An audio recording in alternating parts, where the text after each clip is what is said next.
Okay, mental penetration. Uh-huh. In a lot of our videos and articles, we've talked about the importance of mental penetration. And the feedback I get is people understand the theory, but what they say is, yeah, but what's the benefit? Sure. So let's just remind ourselves about mental penetration. Yeah. So mental penetration is a score. So basically it tells you how many people who buy the category. We're not talking about people in a head office at Sainsbury's or Tesco's. We're talking about the people that are at the fixture putting it into the basket. Mm-hmm. These are the buyers of the category. And so what mental penetration is, it is a score of the number of category buyers who can link your brand to a particular category entry point. That gives you a score.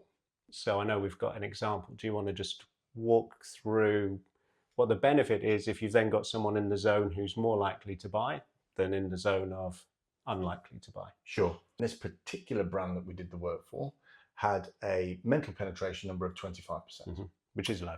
Which is low. Yeah. Which means that, and the calculations are quite easy, which means that 100 people that buy the category were able to link that brand to the category. Whereas the market leader, probably about somewhere between 300 and 350, I should think. Yeah, yes, and we all have that market leader in mind. Yeah, exactly. And so what we also know is that that particular brand has a 27% conversion from those people who can make a link to a category entry point, mental penetration. Yeah.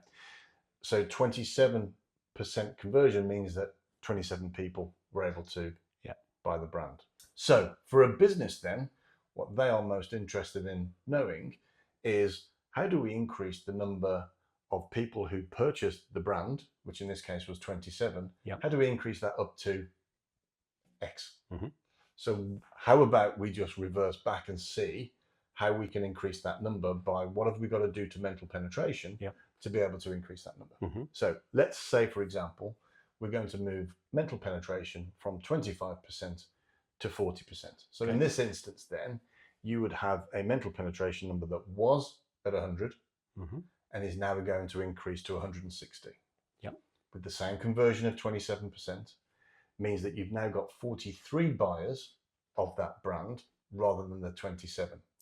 And that is an increase of 60%.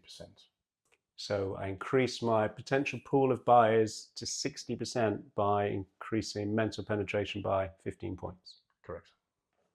Okay. Wow.